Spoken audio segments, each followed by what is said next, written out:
येथे मी कडुनिंबाचे एक मुठ्ठी पाण्याने क्लीन करून घेतलेली आहे। आता एका बाउलमध्ये ही पाणी आपण अलग करून घेऊ आणि थोडेसे तुलसी पाने पण पाण्याने क्लीन करून घेतलेली आहे आणि 2 पत्ते ॲलोवेरा घेतलेला आहे। हा मी घरचाच ॲलोवेरा घेतला आहे। ॲलोवेराला साइडने जो काटेरी भाग आहे तो आपल्याला काढून घ्यायचा आहे।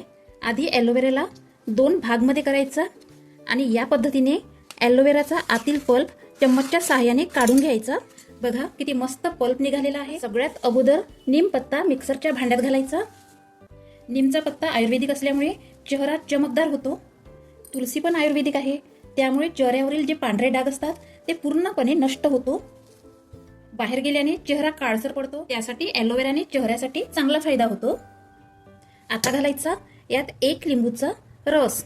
लिंबूचा रस घातल्याने स्किनला टाईटपणा राहते आणि अर्धा चम्मच हळद घालायची।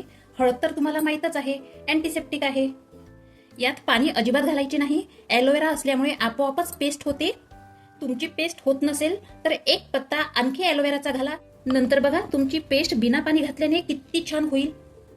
बघा पेस्ट आपली किती छान झालेली आहे। आता ही पेस्ट एका पातळ कपड्यावर घालायची आणि दाबून सॉफ्ट पेस्ट काढून घ्यायची। आता गाळलेली ही पेस्ट साइडने ठेवू। हा 1 किलोचा ग्लिसरीन सोप बेस आहे। हा बाजारात मिळतो। याला आपण छोट्या स्लाइसमध्ये कट करून घेऊ। यात केमिकल अजिबात राहत नाही, त्यामुळे स्किनसाठी खूपच फायदेशीर आहे। आता हा बेस एका भांड्यात घालायचा।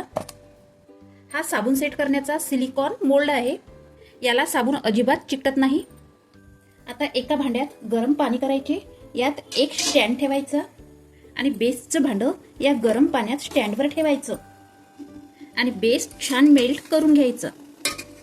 इकडे बघा बेस आपला किती मस्तपैकी मेल्ट झालेला आहे।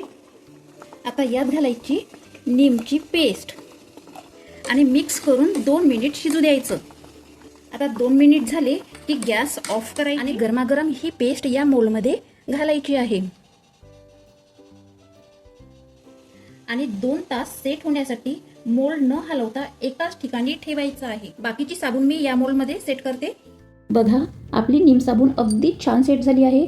आता मी मोल्डमधून अलगद बाहेर काढते। हा साबण लगेच वापरण्यास तयार आहे। नैसर्गिक नीममुळे त्वचेची स्वच्छता राखण्यास मदत होते। दुसऱ्या मोल्डमधील सुद्धा साबण छान निघत आहे।